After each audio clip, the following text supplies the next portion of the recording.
एक और सड़क हादसा पेश आया राजौरी में, क्योंकि सड़क हादसा रुकने का नाम नहीं ले रहे हैं। कुछ दिन पहले डोडा के असर मकाम पर भी एक सड़क हादसा हुआ जहां पर 40 लोगों की जान गई।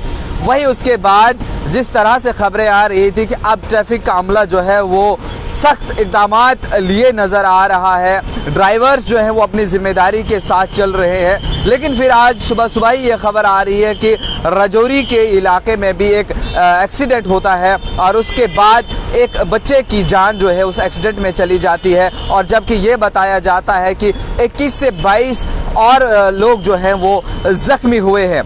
क्योंकि जिस तरह से अगर हम बात करें खिता पीर पंजाल की या खिता चनाब की, वहाँ पे हादसा का होना कोई आम बात नहीं है। लेकिन हादसा को कैसे रोका जाए, इनके ऊपर क्या कुछ इक़दामात उठाए जाएं, आखिर कौन इन सब चीज़ों का जिम्मेदार है? क्या ड्राइवर्स की लापरवाही रहती है जब वो गाड़ी चलाते हैं, या फिर महकमा जिन्होंने वो रोड बनाई है और उसके ऊपर अच्छी तरीके से काम नहीं हुआ है, सड़क के ऊपर जो है गड्ढे बहुत ज़्यादा है, या ओवर स्पीड गाड़ी अगर होती है तो वो क्रैश बैरियर जो है वो अच्छे से नहीं लगे हैं। लेकिन ऐसे में जब ऐसे हादसा होते हैं, 1 या 2 दिन आपके पास मंत्रियों के या बड़े बड़े लोगों के जो है वो ट्वीट ही सामने आते हैं, लेकिन उसके बाद क्या कुछ होता है वो सब लोगों के सामने आया है।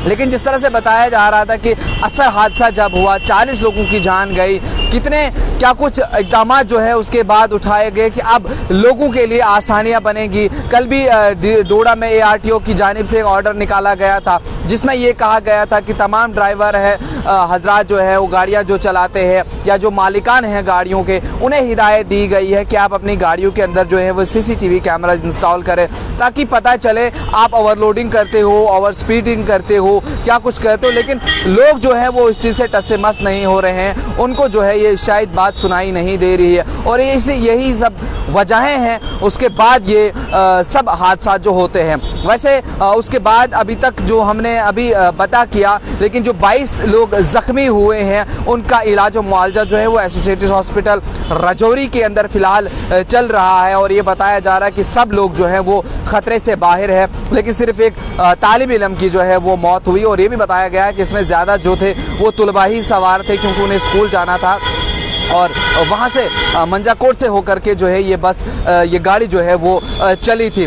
लेकिन देखने वाली बातें ये हैं कि क्या कुछ कार्रवाइयाँ होती है, पता लगाया जाएगा क्या इस गाड़ी का ब्रेक फेल था या ड्राइवर के काबू से ये गाड़ी जो है वो बाहर हो गई, या फिसलन की वजह से किस तरह से ये सड़क हादसा पेश आया, उसकी तफसील जो है वो अभी तक हमारे पास नहीं है। फिलहाल अच्छी खबर ये है कि जो बाकी 22 से 23 लोग इसमें घायल हुए हैं उनको जो है नज़दीकी अस्पताल पहुँचाया गया है, जहाँ उनका इस समय इलाज मुआवजा चल रहा है और ठीक हालत उनकी है। लेकिन एक तालिब इल्म जो है वो अपनी जान गंवा बैठा है। क्या कुछ मज़ीद तफसीलात रहेंगे इस हवाले से वो भी आप तक पहुँचाएंगे। आप बने रहे न्यूज़ इनसाइडर 24/7 के साथ।